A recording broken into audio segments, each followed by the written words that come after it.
Saya akan sampaikan pengalaman saya bergaul dengan banyak konglomerat, begitu ya.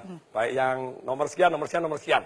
Dan ternyata mereka mendidik anaknya dengan kecerdasan keuangan yang berbeda dengan orang biasa. Sekarang akan saya share kecerdasan keuangan dalam waktu 5 menit. Kita sekolah, setelah lulus sekolah disuruh apa? Kerja. Tapi kita tidak diajarin ngelamar kerja. Kerja untuk apa? Cari uang. Tapi kita tidak diajarin cara cari uang dan kecerdasan keuangan. Bahkan kecerdasan keuangan itu ternyata lebih tabu dibanding kecerdasan seksual. Kecerdasan seksual kelas 3 SD diajarin. Kecerdasan keuangan sampai S3 juga tidak diajarkan. Nah, kecerdasan keuangan dimulai dengan kita tahu 2 hal. Satu, kita tahu yang namanya pendapatan dan pengeluaran. Sangat sederhana. Income sama spending.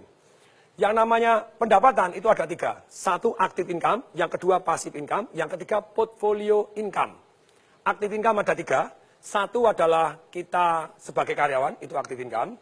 Kemudian yang kedua, kita sebagai profesional, jadi dokter, jadi lawyer, di mana Anda harus ada Anda, baru dapat income. Yang ketiga dari active income adalah sebagai pengusaha, tapi usahanya belum autopilot. Jadi terpaksa harus Anda merangkap direktur kebersihan, direktur pembelian, termasuk direktur penjualan, semua Anda rangkap.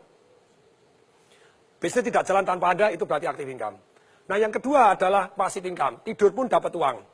Ruko yang disewakan, properti yang disewakan, tanah dibagi hasil, sarang walet, yes, terus kemudian punya franchise yang luar biasa yang jalan tanpa kita, punya multi level yang jalan tanpa kita, agen asuransi yang agen-agennya sudah jalan tanpa kita, dan tentu saja passive income ini sangat penting. Tapi sayang sekali, banyak orang tidak punya goal, punya passive income.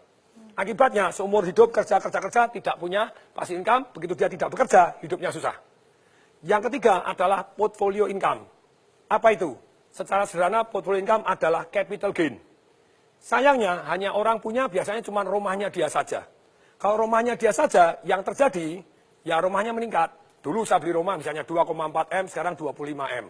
Berarti ada 22,6 M, itu invisible income. Tidur tambah kaya.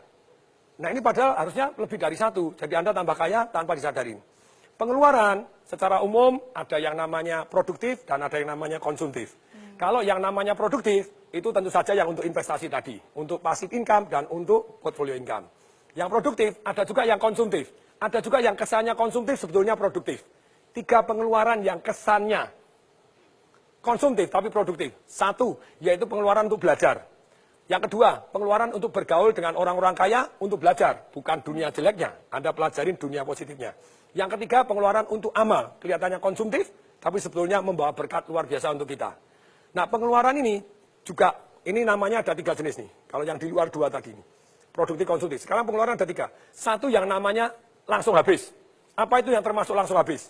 Saya ngajar anak-anak umur 12 sampai 21 tahun. Sekian ratus anak datang, saya tanya, kalau kamu tak kasih duit 50 juta, beli apa? Ada yang nulis, sepatu 24 juta. Saya bilang, sepatu apa 24 juta? Dia nyebutkan merek tertentu, Pak Tong ketinggalan. Gitu. Keren Pak Tong, itu pengeluaran langsung hilang. 3 tahun kemudian dijual sepatunya laku nggak? Langsung habis. Anda makan, Anda beli baju, beli apa itu langsung hilang, pengeluaran langsung hilang. Jadi konsumtif langsung hilang. Yang kedua, passive spending. Apa itu passive spending?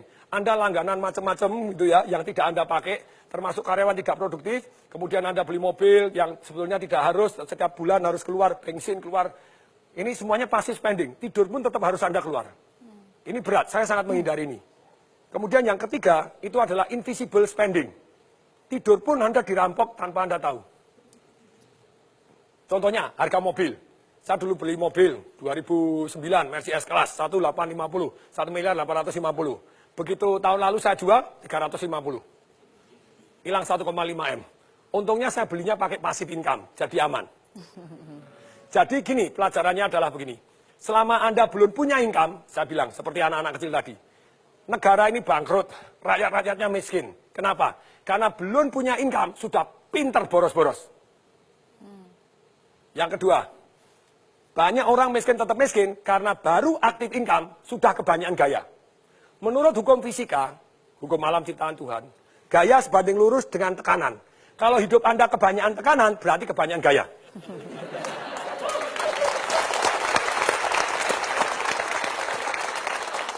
Jadi begini, boleh nggak kita gaya? Boleh. Ketika passive income Anda jauh lebih besar dibanding gaya hidup Anda, maka Anda hidupnya tanpa tekanan. Semoga mulai hari ini kecerdasan keuangan juga diajarkan di sekolah. Salam dahsyat.